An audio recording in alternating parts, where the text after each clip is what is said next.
What's going on, Leija Loungers? We just finished watching one of the greatest Spurs games of the last 10 years, I'd say. Game 1 of the Western Conference Finals, Spurs stole it in OKC.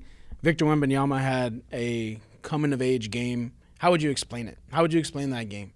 It was from a different planet. I mean, it's just when the last time we've seen something like that. Well, first, we've never seen anything like that. But I guess the energy that the Big Three brought during those playoffs, it felt like that, maybe even more heightened. Mm-hmm. So, I mean, something we've never witnessed ever. I mean, Wemby shot that three from Uranus. Yeah. You know, and it went in. And I mean, I don't know. It was kind of a mixed feeling when he let that three go. I'm like, oh, man, that's too deep. But, man, he's just proven his range. He's that guy.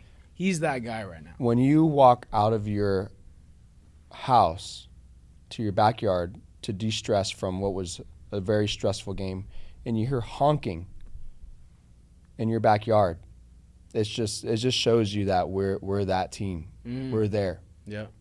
And it's reality. It's not like, well, you know, next year we might have a better position. There's no better position than the position we're in right now. Exactly. We got to almost checkpoint this. Well, moment. you know, also, yes, this feeling we can't forget, but just like in golf, just like in boxing, you got to have a short memory.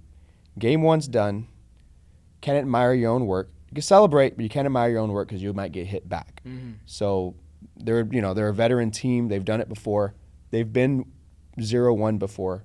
So let's just keep the pedal down. Before we talk about the response that OKC, I'm assuming would have, you know, they went undefeated 8-0 in the first 8 games of the playoffs. Yeah. This is their first loss of the 2026 playoffs, right? It's coming at some point. Yeah. Now, the return, before we get to that, let's highlight this game, right? So we had Dylan Harper, who had just an amazing game with Fox out, right? Mm-hmm. I think at the beginning he didn't know he was playing, so he said, until an hour before the game, right, that he was going to start. Right. First start in his playoff career.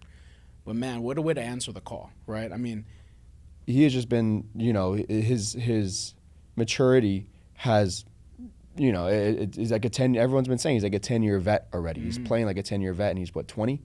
So it just shows where he's at now, but where he can be in the even next year, he's going to be a completely different player. Mm-hmm. But just the growth that he has to go, it's scary. It's scary to see what he's capable of. Because right now we're just getting a small piece. Yeah, and I mean, to see that he's learning from De'Aaron, to see that he's learning also from the game from Steph, right? Like, he has a little Steph Castle in him as well, right? Like, he's a new age Manu, I think. He's that new age Manu game. And he's lefty, right? Yeah. Like, it's just that game is just awkward, but awkward good, right? Mm-hmm. Just like Manu. Yeah. But just seeing that, you know what I mean? Like, and it's his first year, like, it's just insane to me, you know what I mean? But to be able to step up to the plate, start game 1 in OKC, and put the performance that he put on. Hectic environment. You know, it just shows the class.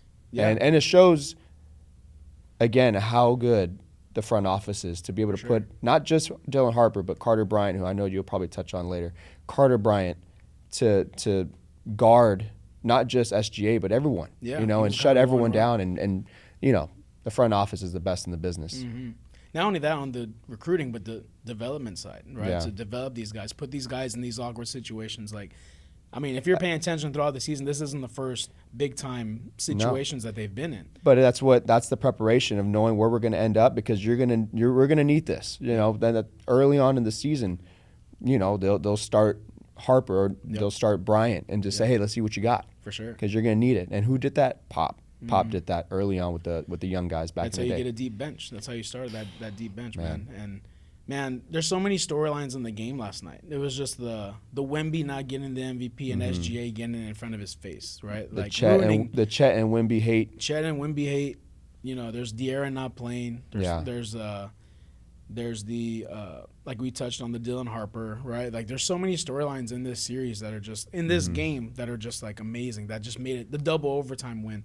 You can't get any better. That's basketball. It was a movie last night. That's basketball. You know what I mean? That's what you want to see if you're in the Western Conference Finals. That's a finals. Honestly, it feels like a finals. Am I right, Jason? Like, that feels like whoever wins this Western Conference Finals. I'm viewing this as the finals. I mean, yes, the Knicks still kind of have a little funny feeling in my stomach, but I feel just like the past 2 months, the Spurs have just elevated to a level that we haven't seen. Definitely. You We know? didn't know that was there. No, Like, we knew well, it. we knew what they're capable of, but You the get to fact see that they're reaching the height that we knew they're capable of, but they're surpassing that also.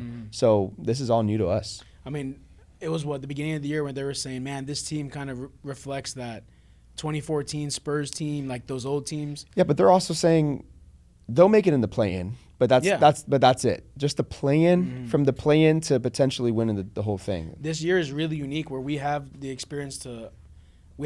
unique vision to experience that roller coaster. Next year, we're thinking, well, man, we made the Western Conference Finals last year. Yeah. Whatever, right? We have something to Well, it gauge shows on. what the bar is. Yeah, there's a bar, right, Yeah. for next year. But this year, we have none. So it's Yeah. like, man, we're on borrowed time almost. We weren't even Yeah. supposed to be here. Right, exactly. Right? And Nothing to lose. we have nothing to lose, and we're playing free, and we're playing great, right? Yeah. Like, where is the ceiling? Well, it's on like, this team? some like we talk about in boxing is sometimes the less you know, the less you worry about. Yeah. They're not worried about anything right now. They're just worried about playing, and having a good time. Because Yeah. you could tell they're having a good time out there. Yeah. You know? You could tell no one looked spooked before the game. Everyone was smiles, Yeah. joking around. Yeah. And that's what I want to see in game 2. You know OKC is going to fire back. You know Yeah. they're going to hit back. Now, let's get to that real quick. If there was something that the Spurs could improve on. Yeah, I was for going to me, ask you that. For me, like since you were going to ask me, my first thing, of course, and maybe you could hit on this a little bit better. My first thing would be the Steph Castle turnovers. But I think that goes away with Fox in, right? Right. Like once De'Aaron comes in, you got a guy who's controlling the pace. Yeah. You know what I mean? Like what would you say about that? Well, no, I would say that Castle is what we call in the NBA a combo guard. So, yes, he can dribble the ball. He can direct traffic. He can, the passes he's making to those, across the court in the corner for those three-pointers, that's vision. But obviously he's more capable of his athleticism, his shot making now. But he's not a traditional point guard. Fox isn't a traditional point guard, but he fits that role a little bit better than Castle does, obviously with his experience too. So letting Fox bring that ball up and then Castle letting him do whatever he wants to do, I think is a smoother transition into a better game on game 2.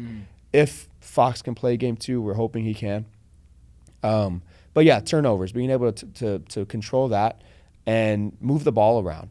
A lot of times when Spurs are kind of getting stagnant is because there's no passing. Yeah. Getting that ball in motion, and but again, it was a great game. I'm not like, oh, well, they did this wrong, they did this wrong, they did this wrong. From the coaching all the way down to the last player on the bench, I think everyone did their role last night. For sure. Talking about the bench, I'm really high on this guy, Carter Bryant. Carter Bryant, for me, I think he showed a little glimpse of the change that he can make while he's in the game, being on SGA, just on the defensive end. He even hit a couple of threes, right? Yeah. He even hit 2 threes in the first half, I believe. Second quarter, I think. But, man, this guy can play. You know, and I think all year we've been waiting for him to get a little more confident on the offensive And end. he found it. I think so. I mean, we're just got to feed him the ball. Like, he has to get confident getting that ball and shooting it, obviously. Right. But, like, they're passing it to him. They know what he's capable of. I think it's more of an internal thing for him. Like, he's a rookie, too. Man, he's not a Dylan Harper rookie. But Right. he's a guy who's developing and all that stuff. But, man, on the defensive end, I called it the day before. It was just like, man, put this guy on SGA. Let's have him shut him down because Steph Castle might get fouled out on SGA, right? Like, I think they're kind of hard. They did a good job with that too. My main concern yesterday was foul trouble, and luckily, everyone stayed out of foul trouble. Everyone stayed on their feet, didn't go for the pump fakes. Yeah. And I think that was that just shows all the film they're watching. And then again, everyone knows, stay on your feet. I didn't see SGA on the line a lot. No, he didn't. He only had 4 points in the first half, I believe. So that shows you that we're playing the right defense on him. If there's an adjustment OKC can make on this Spurs team, I mean, I really don't know. I really don't know what else they can do. I mean, Caruso, he had the game of his life last game. Yes, is he going to hit all those threes again next game? I highly doubt it, but you better believe he's going to be even more aggressive on the defensive end.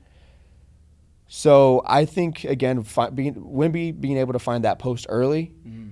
But, I don't know, because I like the fact that he wasn't as aggressive in the beginning because it kept him out of foul trouble, offensive foul trouble. So he was able to really put it on the second half.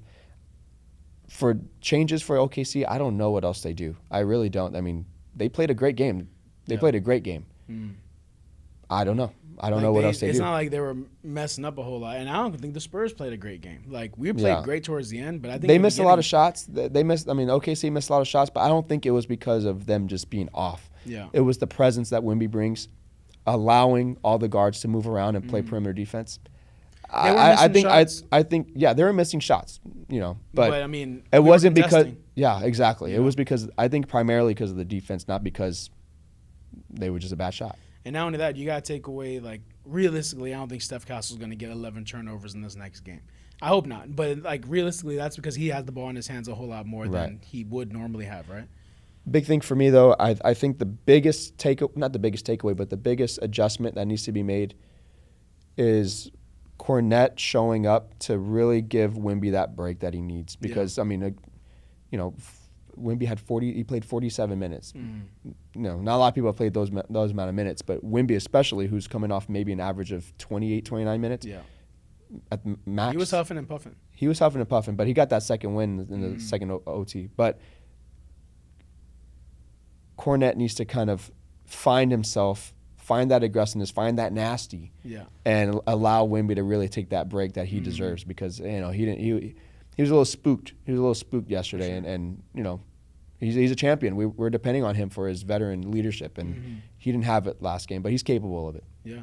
What does it feel like on your end, you think, to have such a talent like Wemby? He's a generational talent, of course, but he's a guy that can change the game on a dime, right? But he changes it obviously with athleticism, but his mindset to stay locked in and to not get frazzled by anything. And there was a few offensive fouls he had, and instead of getting mad, he's like clapping at himself, like he's just hyping himself up, saying, "Okay, well, next play." I think that goes a lot further than a quick shot that can change momentum. His mindset changes momentum. There was a moment in the game last night where he got an offensive foul. Caruso got an offensive foul on Wemby in the middle of the court. Wemby just threw him over. Yeah, he and leaned into him. They kind of looked for a flagrant. Yeah. There was a switch there that, in my mind, I'm thinking, this is on purpose. Like, he's pushing this guy Caruso back. After that, I didn't see Caruso really stop Wemby. Yeah. You know what I mean? Like, if I can correct him one time and blow through him and show him who I am and what I got, you gotta do that. Is he gonna be on me again? And it kind of helped, because, like, after that, I didn't hear much about Caruso defensively after that. Yeah, his hands were, I mean, at least not on Wemby. Before that, he was the problem. Yeah. Once Wemby hit him in half court, that was what, fourth quarter? That was like early fourth, I think, late third. I didn't hear about it too much. You know what I mean? Like, you got to back those Again, guys you up got to be okay with having Caruso score the 30 points rather than SGA scoring the 30 points. So as long as we keep double teaming, meaning I will help double team on game 2. As long as we keep double teaming that, allow the guards to do their thing, Wemby playing goalie under the basket. Yeah. I really can't see them making big adjustments. Yeah, I don't either. I mean, for me, I think they played a pretty sound game other than missing shots. I mean, all that coach is going to say is, hey, we missed a couple of shots down the stretch and all this, right? We got to hit our defensive assignment a little bit more. But there's no big change. Again, I'm thinking in boxing terms. Round 2 with Minnesota was like equivalent to hard sparring for an opponent who not weaker, but you got your reps in, you got your rounds in, you felt everything. So now for this one, they felt everything. There's nothing to be scared of. There's nothing new that they're feeling, and now it's like, all right, we're ready. Like, let's go. I'm warm. Man, I was waking up sore after that Minnesota series, those games. Yeah, I had to ice my back. You I know put some what I mean? icy hot. That's how tough it was. That's how intense and aggressive it was. It was. You know what I mean? My knees were hurt. But it's a whole different game now. It's a different approach. Not a softer approach, but knowing when you want them to feel you and knowing when to outsmart them. For sure. So it's definitely a more of a finesse game. Because it's the flopping town of the nation over there in OKC. Yeah. So, all they're going to do is flop, and as long as we keep our feet down, we're good. What are you expecting to change on this game, too? You expecting more calls to go OKC's way? Depends on what the script says. Yeah. I didn't get the copy of the script. I didn't get the script. No? You got it. But I think I don't think we see much difference. I mean, SGA's going to get a call. He's going to get some calls. He's going to draw some fouls. Yeah, but he didn't as much last night. We're playing pretty smart. SGA is definitely going to, if anything that's going to change is going to be him being more aggressive. But this is a must win for OKC. For sure. So what happens is they're going to come out a little more aggressive. Sometimes that can lead into being a little careless or a little emotional. right? Emotional plays sometimes turn into the bad plays. Yeah. So I feel like as long as Spurs keep doing what they're doing, allow OKC to make their mistakes on their own, and we just capitalize on them. We were at the lounge, now we're back at the gym. Come check it out, man. Check out the people we have, what we do on a daily basis. All right, my name is Dean. Who am I with today? Brad Big Daddy Waits. Brad Big Daddy Waits. How long have you been with us, Brad? About 2 years now. What does Leija Boxing do for you? It gives me a place to go. Honestly, it's a place to go hang out, get a workout in. All these guys have become good friends, and I just love it here. What does boxing do for you? Keeps me in shape, teaches me how to fight in case somebody gets up on me. That's right. That's special right there. Hello, I'm Drew from Leija Boxing. Right now I'm doing a personal session with my boy Mason. So right now we just finished doing arms. We killed his arms on hitting the bag, over 100 punches each round. And then we had a minute wall sit. So we're working out his legs at the same time we're working out his arms already. He's a hooper. So I'm trying to mix in. I don't like to just stick to one thing. I like to mix in, throw a curveball every workout. And I mix in some basketball. He shot some free throws. I believe he went 2 for 5, bad ratio. And he missed 3 free throws, so that's why he's going up and down the steps 3 times. You can ask him himself, how do you feel right now? Exhausted, he's exhausted. So we mix in some hooping and also some boxing. Come get a workout. Hey, what's up guys? It's Christian from Leija Boxing and Fitness. We got the 4:30 class going on today on Tuesday. We just finished up some hard double end bag rounds, followed with a little tower ramp. Now we're gonna be moving into heavy bag. We're gonna start them off with a minute 30 rounds. We're gonna go 30 seconds all out sprint, 15 seconds more of some head movement. We're gonna do 2 of these. Let's walk as we do this. 5, 4, 3, 2, 1. Hands up, I want you to stay in front of your bag. Slip, slip, roll, stay in front of him. You're in the pocket, he's throwing shots back at you. You're slipping him thinking how you're gonna counter. I want you to counter back in 5, 4, 3, 2, 1. 20 seconds all out. Outside of Caruso carrying a lot of this, weight that SGA couldn't get to, right? I mean, we're doubling SGA. The ball has to go somewhere. It's going to Caruso, right? Yeah.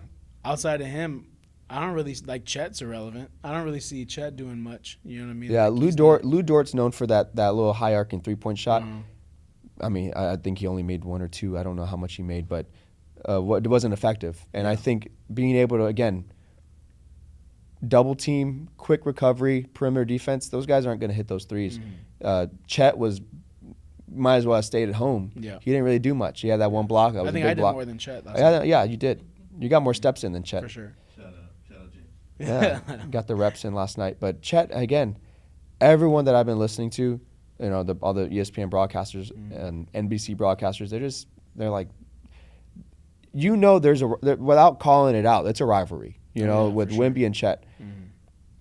You'd expect me just to kind of stay back and let Wemby do whatever he wants. Chet better do something. Yeah. You know what I mean?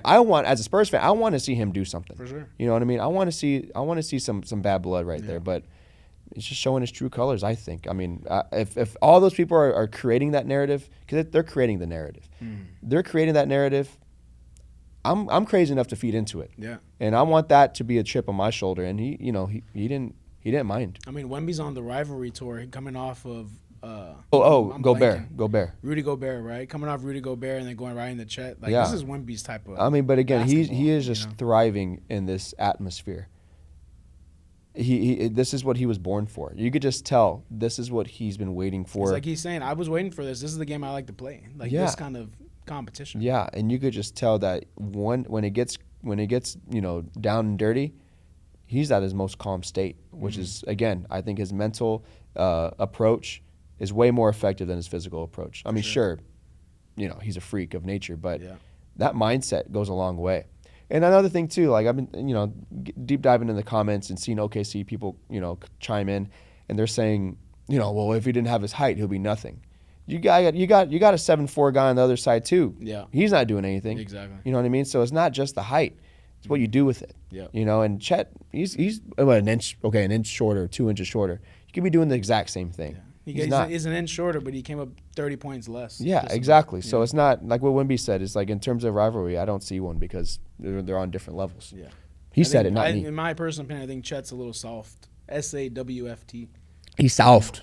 But it is what it is, right? Like that's their guy. SGA's the guy on that side, If you have to have, If you put me in, give me a jersey, an OKC jersey, I'm gonna go and just jump and elbow Wemby as hard as I can, just to say, hey, I'm here. Yeah. You know, that's what I would do, and I'm gonna do it. you gotta make your presence felt. Yeah, you get what? You get one flagrant, right? Well, it might be a flagrant 2, but I'll hide it. Yeah. I'll hide it. You know, I'll sharpen them up. But that's what I would do. You gotta take a page from the Wolves, from the Timberwolves. Like, make it a dirty one. You know, and especially coming off a real big series with them, and they're Spurs are feeling it. I'm sure they are, but their mindset's strong. If y'all's best guy is Caruso, if Caruso's gonna beat us, y'all don't have a shot.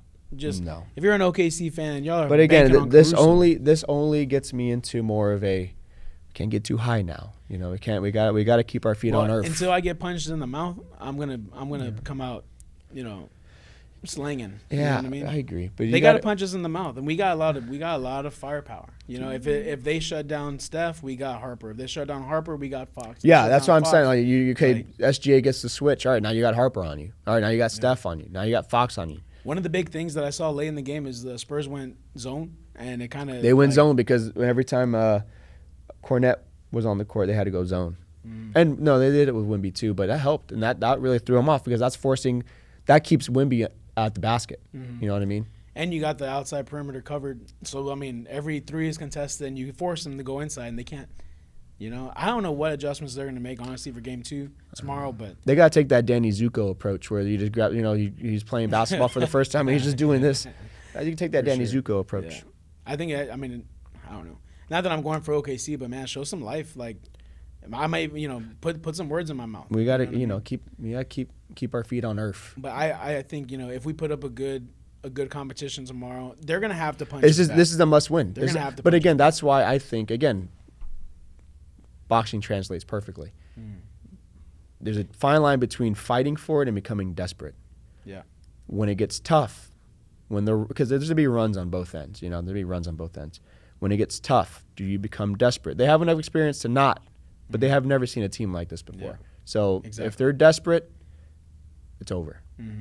I think before the game, who was talking to? I think it was Jamal Crawford. He was saying, "We're going to see how important the regular season is when it comes to this series." Man, Caruso he kept opening his mouth. I was dying to listen to some pre-game interviews, like the practice interviews, and they were like, "Well, y'all are 1-4 against the Spurs in the regular season. How much does that translate to this?" And he was like, "Well," he was pretty much along the lines of last time I checked. They don't have postseason experience.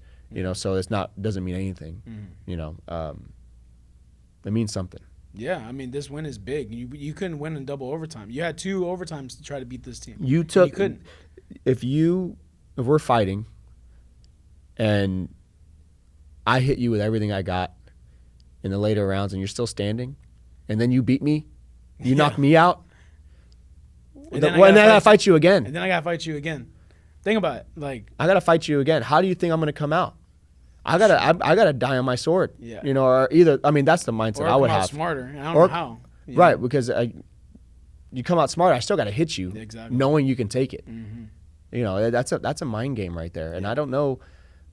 Again, they have the experience, but I don't know how you come back. That's a whole mind trip right there. I need Kendrick Perkins. I need all these dudes to. Don't get me started on that. Cut their Kendrick tongues Perkins, off. dude. You know what I mean? I don't know how they're getting paid to have these takes because Kendrick Perkins wrote off the Spurs. That was the worst. That was the worst. Out of all the playoffs, that was what got me the most upset. Was that Kendrick Perkins? How do you switch up so easily? He called the Spurs to win the title in round 1. Game 1, round 2. Spurs lose by 1 point, 2 points. 2 points. And then now they're gonna get. And you sell the farm. I don't get it. You know what I mean? This guy, I can't listen to him anymore. He was he was the guy I actually turned to and listened to when it came to Spurs talk because he seemed like he was grounded. He understood what we saw, and he sold the farm after game 1 of round 2. And for me, I can't go back. This guy, I was listening to him this morning talking about how great Wemby is and all this stuff, how he's a generational talent, how he's going to send his kids to those monks. Oh, right? yeah, he said that. And I'm thinking, damn, man, this guy's switching hard. He's all over you know the what place. I mean? I don't You know. can't trust a word like that. Yeah, you know what I mean?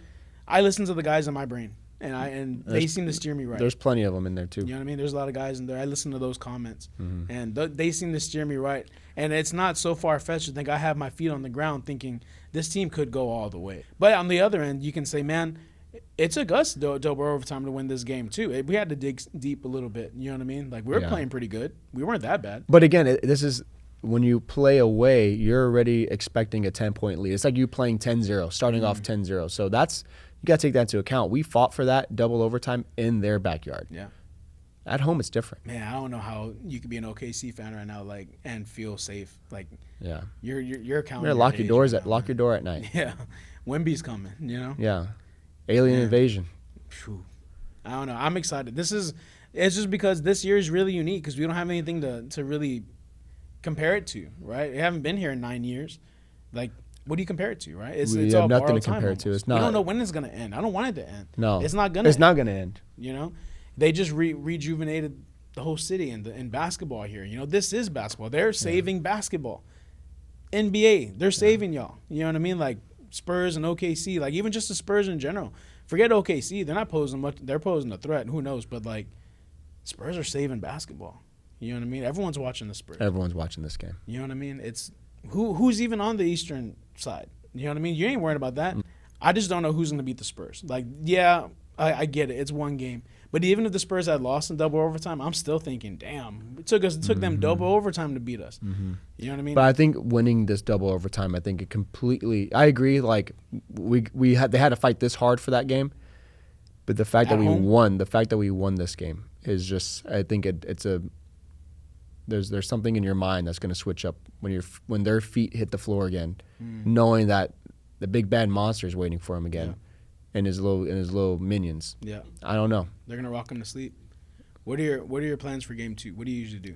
So usually, you know, I have a going to be 3-month-old right now. So right now I could probably cue a video up. So you know, watching it very quietly. So imagine me just trying to scream as loud as I want. I couldn't. But Wednesday at Augie's Barbecue on Mulberry, I believe, there's going to be a watch party. Feel free to come out. Wednesday, 7:30 tip-off. I'll be there at 7. Come watch it. It's going to be a good time. Bring your best alien costume. Best winner wins $50, 50 smacks. That'll pay for the bar tab. And come out. We're going to have a good time. We're going to cheer. We might cry. Might cheer. Yeah. Might celebrate. You'll recognize Dean. He'll be the one with the painted on Spurs jersey. That's right. On his chest. Yeah. You know, I've seen it. Yeah. I don't know. I don't know. I'm just such a loss for words for what we saw last night. Speechless. I think I'm just trying to process it all. I'm looking forward to game 2 with realistic expectations, right? Could we see that type of game again? I hope not. I hope it's not that close again. You know what I mean? I hope it's a little more dominant on the Spurs end. But you never know. Let me ask you this. Do you have any pre-game watch rituals, or do you have any superstitions or anything like that you prep for before a game? I try not to watch anything. I try not to consume anything and get too high on it. You know, like really what I've been watching lately is like old Ginobili highlights and like old stuff like that, like just like 2014 highlights. Like nothing really big, but I don't try to watch anything new, like anybody covering any comments right now, because I think I just got so turned off by the commentary about all this. Carmelo, all this stuff, Jamal Crawford. I really don't watch any of that pregame stuff. Like, I don't like it just because their comments are so flip-floppy. You know what I mean? That I don't want to be steered in the wrong direction. I'm the same way, but there's only one network that I tune into, whether it's a win or a loss, and that's Spurs Digest on YouTube. We're big followers, big subscribers to Spurs Digest. Thank you for posting, you know, almost on an hourly basis on these Spurs games, and we're big fans. We follow you. Keep doing what you're doing. For sure. Spurs Digest is good. Man, game 2 tomorrow. Spurs fans. I'm lighting that candle too. I got a candle that's undefeated. I didn't light it when Wemby got ejected and got elbowed. So I didn't light it then. But I'm gonna light it again. Yeah. You gotta make sure to carry it with you. I'm taking it. I'm taking it to August. I've taken it to multiple places already, and we've won. So you better believe I'm taking that candle to Augie's Barbecue on Mulberry. And I've seen that candle. It's a big candle. We got enough for the finals too. You know what Yeah, I mean? no, It's big there's enough left. Yeah. There's enough left. Spurs Enough juice. fans, say your prayers, get a good night's sleep tonight, eat your vitamins. You know, we need all the support for tomorrow. Cheer from your house, cheer from your couch, go to Augie's, cheer, The Rock. You know, be safe out there. Honk responsibly. Make sure you don't injure your honking hand. Right. You're gonna need it. You know, man, go Spurs go. I don't even know what to say. You know, my dad's not here. Our dad's not here because he's in Italy, right? Mm-hmm. He's saying go Spurs go. He's been staying up till 3 a.m. every night. And he watching the listened. He listened to the game last night. So that is like, you want a heart attack? You listen to a Spurs game, especially double overtime, man. game. No visuals. No visuals. You're just there tuned in under the sheets. At 3 a.m. Man. You know what I mean? And it was in Italian too. No, I'm just kidding. I got B-roll of my dad getting some Go Spurs Go chants out there in Italy right here that I'll put in, that I'll share. Man, Spurs fever. I like it. Guys, if you like this content, please comment or subscribe. Man, I don't even know what else to say. Go Spurs Go. Come Make watch sure a game. Come watch a game with us. Come watch a game. We got a lot more Spurs games coming up. Prioritize y'all's mental health. If y'all don't, please do. It's important, especially during this playoff run. Prioritize it before you get to the finals. Get a grip on yourself, you know. Get your bearings straight. The Spurs need y'all. Like I said, eat your vitamins, get a good night's sleep. We'll see y'all for game 2 tomorrow.